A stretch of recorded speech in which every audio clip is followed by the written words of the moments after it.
It is in this little window of time, the fall of 1974 and the early winter of 1975, where I do believe Larry Bird nearly slipped away forever.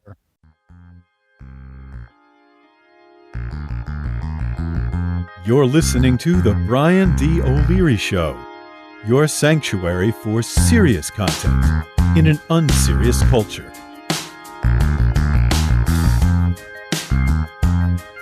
Welcome back, folks, to the Brian D. O'Leary Show. That is me. Today on the show, we have Keith O'Brien. Keith has written a brand new book released as we recorded today, March 3rd, 2026, entitled Heartland, A Forgotten Place, An Impossible Dream, and the Miracle of Larry Bird. This is an important book. And as you will see in the interview, it is a subject that we don't hear a whole lot about when we talk about Larry Bird. Takes place roughly between the years of 1973 and 1979, when Bird was in high school through college. And we know about that iconic 1979 national championship game between Bird's Indiana State Sycamores and Magic Johnson's Michigan State Spartans that really launched the Bird Magic rivalry. It launched, without us knowing at the time, relaunched really the Celtics Lakers rivalry. It would rejuvenate the NBA when both of these fellows turned pro. It provided real fertile ground for the next generation of stars, or the generation just after, including Michael Jordan and the NBA as we knew it in the 1980s and 1990s, and really led to the Dream Team, which the two iconic stars on that team were Bird and Magic. And even though they were both out of the NBA at that point, Bird had just retired, Magic had retired for the first time a year earlier. We also, in the book, for those of you who are watching on video, we talk a little bit about Sports Illustrated. And in my office, my old office, I had all sorts of old Sports Illustrated covers that I've kept over the years. And this one is from, 40 years ago, 1986, not quite 40 years ago, June 9th. NBA Showdown. Larry Bird leads the Celtics against the Rockets in the NBA Finals. That was the year the Rockets beat the Lakers, surprisingly.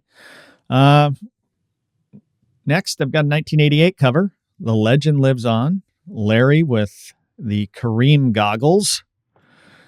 That moment in time where he looked a little too close to the rival from the Lakers. Next, Bird struggles a little bit in 89. What's wrong, Larry? Bird is struggling, and so are the Celtics. But interesting, that was the same time, that was in December of 89. And Mark Langston signed a big contract.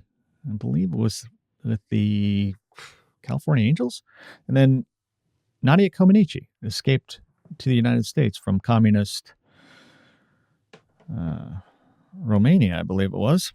It was an interesting story I remember reading. Speaking of the impact of Sports Illustrated at the time. Finally, I have this one. Is there Life After Larry from March 23rd, 1992. Bird is about to retire from the NBA, about to go onto the roster of the Dream Team, which we didn't know a whole lot about at that time. But eventually he becomes one of the most iconic stars on that team, even though he didn't play a whole lot. But it says, is there life after Larry for the Celtics? With Magic gone and Bird going, the NBA goes into its transition game. Interesting foreshadowing to what would become of the NBA. The NBA continued on quite strongly in the 1990s And we can quibble about its impact today. It's probably more popular than ever, and a gross market share. But the cultural impact of the NBA really was Bird and Magic. And one thing we did not get into in the interview was the foreshadowing that David Halberstam talked about in his iconic book called The Breaks of the Game, which chronicled the Portland Trailblazers after their championship season of 1977, and then the aftermath of that, and Bill Walton leaving the Portland Trailblazers. Eventually, he would join Larry Bird with the Celtics, notably in their 1986 championship season, winning the Sixth Man of the Year. Anyway, the late Bill Walton, supporter of the former version of this show, which we called Sportlanders, the podcast, and we thank Bill for his support there, the late Bill Walton, rest in peace. However, this book is about Larry in his college days. Again, we don't hear a whole lot about what happened in his college days other than they had a phenomenal 1979 team that was undefeated leading up to the championship game against the Michigan State Spartans, led by, of course, Earvin Magic Johnson. We dive into it a little bit. We got a short interview with the author Keith O'Brien coming up. He's been making the rounds for his book coming out again on March 3rd. It's called Heartland, A Forgotten Place, An Impossible Dream, and the Miracle of Larry Bird. Atria Books, March 3rd, 2026. And we'll have all that information and a link to buy it on our show notes. And appreciate you folks listening. Here's Keith O'Brien. Welcome back to Brian D. O'Leary Show. We got Keith O'Brien with us today. Keith, today as we're recording, it's March 3rd, 2026. He's got a new book out called Heartland, A Forgotten Place, An Impossible Dream, and the Miracle of Larry Bird. Atria Press?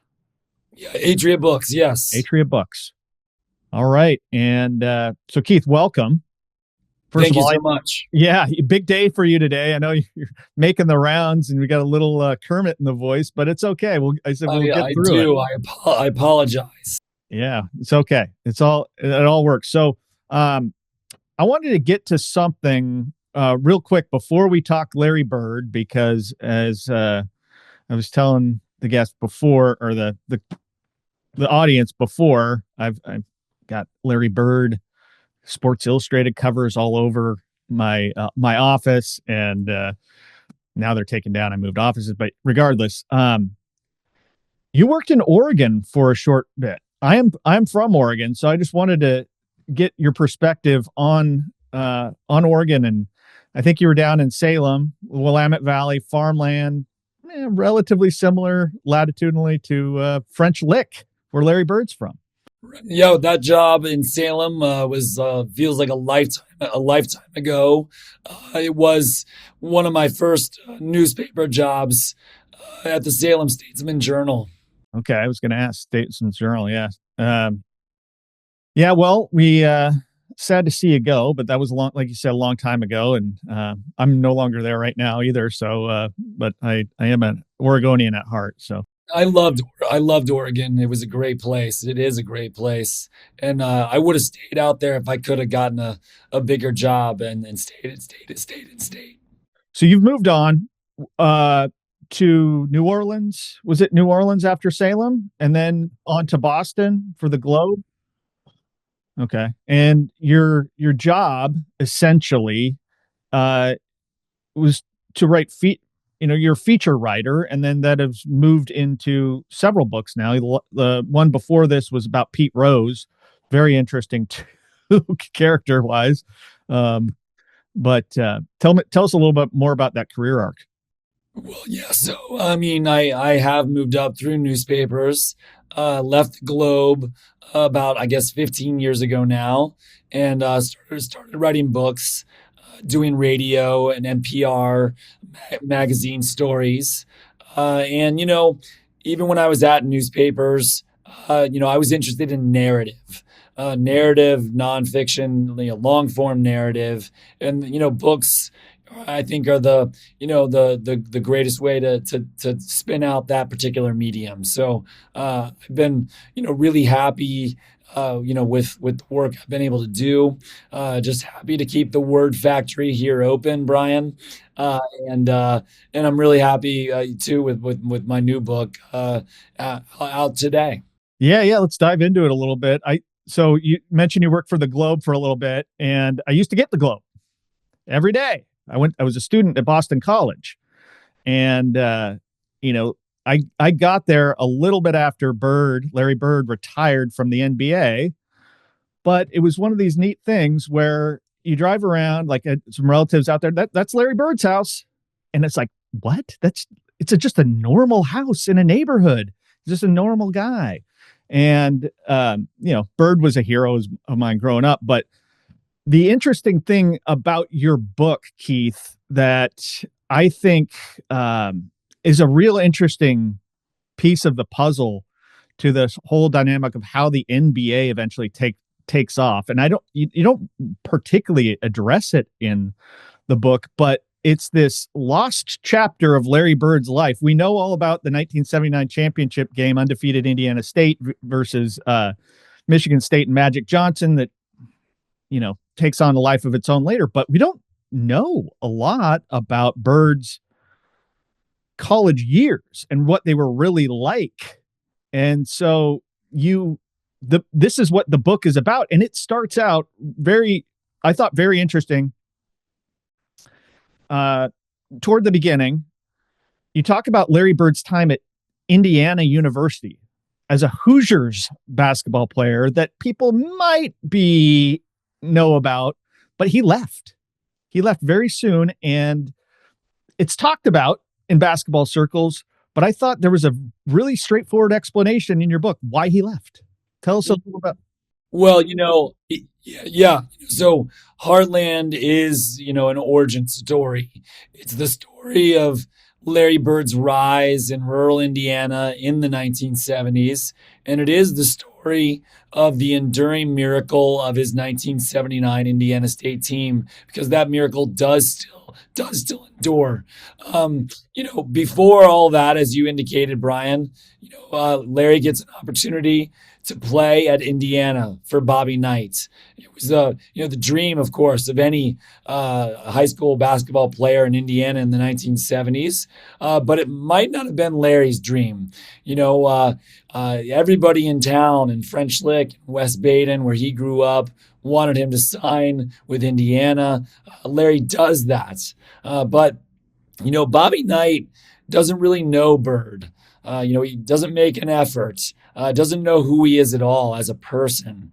And Larry, at this time in his life, is, coming out of a troubled home, coming out of one of the poorest communities in the state of Indiana.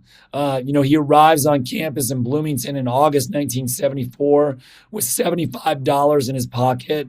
That money is soon gone. Larry feels poor. He feels alone, and he's not getting any love from the members of his new team, that Bobby Knight Hoosier squad. That's a really good team, Brian. In the next 2 years, they're going to lose like one game without Larry. They don't need him. He feels that. And, I have new reporting in the book about, some of his last scrimmages there on campus before he walked into the office of assistant coach Dave Bliss and said he was going home, and did just that, hitchhiked back to French Lick. Yeah, and then he hung around town, his hometown, and he eventually got work as a garbage man, trash collector. He loved it.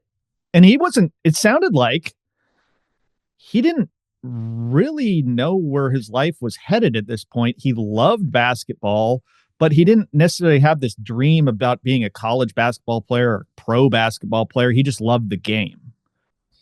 Yeah, it is in this little window of time, the fall of 1974 and the early winter of 1975, where I do believe Larry Bird nearly slipped away forever. He comes back People are disappointed that he's there, including his own mother. Larry doesn't understand why people are disappointed. As he said, he wasn't looking to be a college star. If he didn't want to do anything, if it wasn't going to make him happy. And, he briefly enrolls at vocational school in West Baden Springs. It's a little town contiguous to French Lick. He drops out there, doesn't last there, and is soon, working for the streets department, fixing the roads, collecting trash. And by February 1975, Bird is effectively playing pickup basketball. I mean, in a men's league. It was called the Industrial League. It was workaday guys who had mortgages and wives, children, and day jobs. But this is Indiana too, and this is no ordinary men's league, really. I mean, Indiana's culture of basketball is insane. And so these plumbers, so-called, as the guys would like to call them today, these are actual probably plumbers that can play ball. Well, yeah, some of them are former college stars who are now, playing in their 20s. Others were older. One of the guys on Larry's team was in his 30s. He was a social studies teacher at Springs Valley High School, where Larry went to school. So it's a mixed bag, but my point is, by that point in time, he's drifted to the edge of the basketball map. Nobody is looking for him. There is not a single story being written about him. He is gone. Yeah. And then it develops. And I was going to say, when I was reading this book, Keith, it read like a novel to me. You could have changed the names and it would have made a great story. I mean, the conclusions, with what we know, who the guys are now, and that all that stuff would have had to have been changed a bit. But man, the story alone read like a novel. You could, like I said, you could probably change the names and it'd be an amazing story. But it's Larry Bird, one of the iconic players of entire basketball history. And I was thinking about the hero's journey a little bit. Did you frame it this way, like Larry Bird as the hero? With Joseph Campbell, I guess, would departure, initiation, return. Did you frame the story this way, or did it just turn out that's Larry's life? I didn't frame it that way exactly. I do agree with you that this story, Larry Bird, and then the Indiana State basketball team in 1979, is collectively one of the great underdog stories of the past 50 years. And as I wrote the book, I did think about Bird in one way. I thought about him as like a sun that exists in this universe. And, this is a story of a team, a time, a place. It's bigger than Larry, but Larry is that sun. And these planets, are all orbiting him, in this little window of time where everything's going to change for all of them. Yeah. And let's talk about, well, the participation you got from a lot of the ex-players and ex-coaches is remarkable. Their reflection on what this period of time meant to them, the aftermath. I mean, really, Larry Bird is the only person that really makes it in the pros after Indiana State. But you didn't get to talk to Larry Bird. You talked to everybody outside. How did that go? Did you try to approach Larry Bird, or did you try and do this without Larry's input at all? Or how did that work? No, I mean, of course, I want to talk to Larry. I want to talk to everybody, and certainly want to talk to the person at the center of this narrative, as I just laid out. So I did tried multiple times.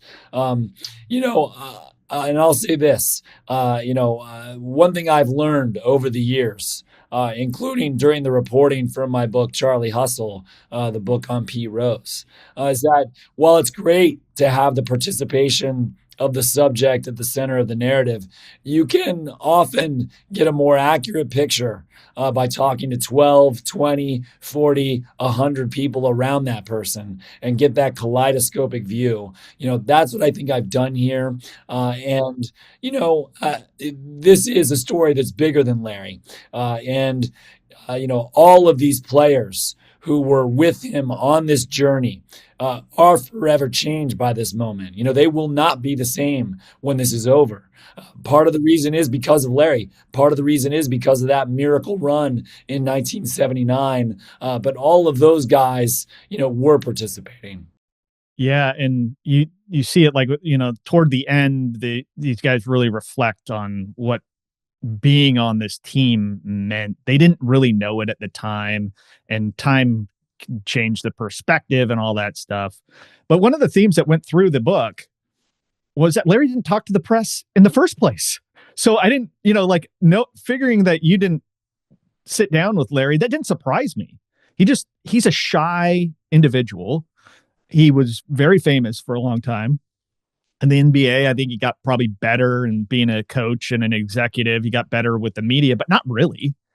And so it didn't really surprise me that he didn't want to sit down with anyone. He probably didn't care who it was coming at him. But I think, when you talk about in the book about why he didn't talk to the press, most of his career there, certainly his last year at Indiana State, he was almost a media boycott until the NCAA tournament, where he was supposedly required to talk to the press, and he still didn't really do much of it. A reminder to check out all my channels. BrianDOleary.com is where you go for the main thing, but we also have a Substack. We have a YouTube channel that we're trying to get subscribers for. My kids really want me to grow that channel, so we will. And our Twitter platform. And that's all at Brian D. O'Leary. No punctuation, no apostrophe, no nothing. There at Brian D. O'Leary. And then, of course, you can find the Brian D. O'Leary Show on pretty much every podcatcher that is available. And that you just search for the Brian D. O'Leary Show, and you'll find us there. Like, subscribe, share, all the above. Just pause for a moment here. Like, subscribe if you haven't already. Share it with a friend. Share this episode if you're so inclined, because I think it's a wonderful story and a wonderful backstory. But more importantly, with Keith O'Brien here, check out the show notes on our podcast and at our Substack for links to buy the book. And once again, that's at Brian D. O'Leary on X, on YouTube, and at Substack. Thanks again. You're absolutely right. And there is like at times when I was writing this book, I felt like it was a meta exercise, a meta moment. Here I am, writing about Larry, who was, trying to escape the media spotlight at the moment in his life when everybody else would have wanted the media spotlight, and all these writers coming to Terre Haute at that time, having to write around Larry in order to write the profile that they were supposed to write for the New York Times, the New York Post, or Sports Illustrated, or Chicago Tribune, whatever. And here I was, trying to do the same thing in 2026. Almost a half century later. Yeah, it's really interesting. And you mentioned Sports Illustrated, and we're roughly the same age, not exactly, but when we came up, I'll speak for myself anyway, Sports Illustrated was the thing. And Larry Bird was on the basketball preview as a junior, I believe. And Indiana State, based on their year before, was going to take the world by storm. They started off gangbusters and then fizzled toward the end. But read about that in the book. But as far as Sports Illustrated goes, it was the place to be as a sports fan, to get your nose into that magazine. It has changed almost entirely. It has virtually no impact today. And it is crazy to me that almost everything I learned about sports was either from the local sports page in the Oregonian or from Sports Illustrated and the Sporting News. And that is not the case anymore. We got to turn to wonderful books like yours to find out these backstories. Tell us a little more about, if you have any opinion on Sports Illustrated's role in this whole thing. I mean, Sports Illustrated, as you indicated, that was everything in the 1970s and 1980s. It was the Bible. Players fell over backwards to be profiled, by and Bird didn't really seem to care about that either, right? No, he didn't. It's an incredible story within the book, that I wanted to write, in an unprecedented way with unprecedented details because, that photo shoot, which takes place on October 30th, 1977, in a photo studio in Chicago, is going to change Larry's life. Indiana State, the officials there, the coaches, the sports information director, they know it. They know this is a life-changing moment. But I'm not sure that Larry did. He's still quite young. But what he did know was that he didn't want that spotlight. He didn't want to talk about things that weren't related to basketball. And, so I wrote essentially a whole chapter in the book about that photo shoot in Chicago, talking to the last surviving cheerleader who was with him, to the sports information director who arranged it, and to the photographer himself, a man named Lane Stewart, who worked for Sports Illustrated in the 1970s. Yeah, shot some iconic photos, iconic covers. And, Lane Stewart was fascinating in his interview with me. He said that he had a specific idea for what he wanted to do with Larry, the image he wanted to capture. But once Larry got there, Lane struggled. Lane couldn't get what he wanted. Larry seemed to not be able to do what Lane wanted, or he didn't care. And so, Lane really spun his wheels that afternoon for hours and hours trying to get one shot that would work. And that is that iconic photo that's in the book that's now, a 33-foot mural in Terre Haute, Indiana. Many people have seen it, a red cover with Larry standing in the middle, two cheerleaders flanking him on either side as the cheerleaders hold a finger to their lips as if Larry Bird is a secret. Yeah, and that was in a day where doing photography like this, really up until about 20, 25 years ago, that was a big deal because you had to get all your prints out and go through every print. And man, he got the one that you mentioned. And it's not like these digital photography today where you can just snap, and film doesn't matter. You can tweak it and edit it, and AI now, you could do anything you want with it. But it was the one photo, which I thought was very surprising. And it tells a lot about, again, how iconic Sports Illustrated was and how seriously they took their craft. And, today, I can't say that much about them. But so that season was the 1977-78 season, if I recall. After that season, Larry, they get eliminated from the NIT. Indiana State does, and their team basically turns over once again to this iconic 1978-79 team. But in that summer, you have an interesting set piece in this book. Larry is into softball, playing softball with, again, just guys on his town team. And they go up to a tournament in South Bend, Indiana, and another iconic Indiana college ball player is on one of the other competing teams. That's right. It's a stunning story. And the player who was on one of the other teams was none other than the quarterback of Notre Dame at the time, a future Hall of Famer himself, multi-time Super Bowl champion, Joe Montana. And Bird loves softball. Anybody who knows Indiana back in the 70s, but even still today, softball is a big deal. And Larry loved to play. He thought of himself as a baseball player. He thought he was good. And it's crazy to think that in the late summer of 78, at a moment where Larry has already been drafted by the Boston Celtics and already decided to return to college at a time when he is not going to be paid for that, not a cent. Larry is out there, risking injury in a softball tournament up in South Bend, Indiana.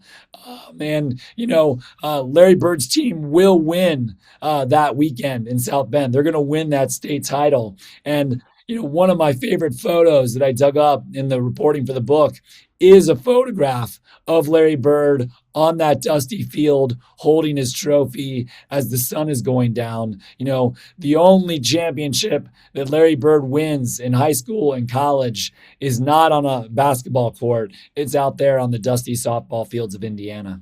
Right. Yeah. It's wild too. And then I thought it was just curious. I mean, not that it's giving away too much about the book, but their season ends in 1979 after the championship game in Salt Lake City against Magic Johnson. Again, iconic, which leads to the if we had more time, we could get into that impact on the NBA. I think it's crucial to the whole history of the NBA as we knew it in the 1980s. But Larry Bird, to finish his college degree, he had to do his student teaching, and he was still student teaching. And he took up a job as an assistant baseball coach for the school in Terre Haute. And not only that, but the baseball coach says, Larry, come on and play a game for us. And I think he played two ends of the doubleheader, played first base, got a couple base knocks, RBI, all this stuff. And there's a photo out there I've seen of Larry with a big wad of tobacco and playing ball for the Sycamore Baseball Club. And it was wild. It's crazy. I mean, yeah, he plays one Saturday afternoon doubleheader with the Indiana State baseball team. He was good friends with the baseball coach at the time. And, he is, serving as an assistant coach on that high school team at West Vigo High School, which was the most rural, most remote high school in the Terre Haute school district at the time. And, I love this scene in the book because it's something that would never happen again today. Never. Larry has played in the most watched basketball game of all time. He could leave right then and go sign with the Celtics, finish out the 79 basketball season in Boston. Red Auerbach, the president of the Celtics, actually wants him to do that. Larry Bird decides to stay. And, he's hitting fungos, to the guys in the outfield and cutting the outfield grass. He loved to cut the outfield grass. And the head coach of the West Vigo team that spring would say that he had the only $3 million lawnmower in America, Larry Bird. Yeah, wild. And all right, we got a couple more minutes left, looks like it. So today, as we're recording, is the release date of this book. And I've had it for a while, thanks to an advanced copy, which is very nice. But today's March 3rd. On the calendar, it's 3-3. Was that in Larry Bird's jersey number, of course, is the iconic 33 for both Indiana State and Boston Celtics, not the Olympic team from 92, but, they didn't have numbers like that then. But was this a intentional release, or is that just a happenstance? I know books come out on Tuesday usually, but it was a happy accident. We wanted to have the book come out around the beginning of March Madness, and it just so happened that the first Tuesday of March was March 3rd, 3-3. But maybe there's some cosmic kismet there. I don't know. Yeah, I think that you could draw these happy accidents and kismet and, through Larry Bird's entire basketball career, because we got, I would say, I would leave you with this. If he does not play Magic Johnson in that championship game, and Magic Johnson and Larry Bird do not go to the exact teams they go to in the exact year, that ends the Bird Magic thing. It ends the Celtics Lakers rivalry that had existed from the 60s on, and it probably doesn't even usher in this next generation of, Jordan. The ground's not fertile enough at that point. That's my contention with this whole, and I think it's just a lot of happy accidents. I agree with you. And listen, there is an alternative universe where 1 year earlier, Larry Bird gets drafted by the Indiana Pacers or the Portland Trailblazers or the Kansas City Kings. I mean, he ends up in one of those markets and signs there the following year. I mean, the whole story is different. I agree. Yeah, he would have played Magic more if he played with Portland, but they couldn't sign him, right? That was the thing. He wasn't going to necessarily go to where he wasn't, really. I don't even know. I mean, it's just a strange happenstance, circumstance, and we're, I think, all as basketball fans happy that it existed. So Keith, thanks for your time. Appreciate it, and under the weather a little bit, but for folks who haven't read Heartland yet, and I'd encourage you to go buy it as soon as possible and plow through it as I did months ago. But give me the one thing about this book that folks won't get anywhere else. The most powerful thing to me about this book is about what happens after that epic championship game in March 1979. When the team in Indiana State returns home to Terre Haute, the reception they receive there, and how that moment really still reverberates today. I'm speaking you to here on Tuesday. I'm in Indiana. You can see my hotel room behind me. Last night, I was at an event, a launch event in Terre Haute, in the convention center, maybe 100 yards from the arena where Larry Bird became famous. Last night on that stage, about 10 players and the head coach from that team, joined me to talk about this once again. They're bound by it forever. It has changed their lives forever. And that to me makes Heartland more than just a sports book. I think it's a compelling human narrative. All right. And so where can we find your work, Keith? Well, I mean, you can pick up Heartland anywhere you buy books, and you can check out more about me on my website at keithob.com. All right. We will do that and pop that all in the show notes, and appreciate your time once again, Keith, and go out and get Heartland immediately. I implore all you listeners to go out and get it. Thanks again, Keith. Thanks for joining us, folks. It was wonderful to have Keith O'Brien on the show. Once again, that's called Heartland. His book is called Heartland, A Forgotten Place, An Impossible Dream, and the Miracle of Larry Bird.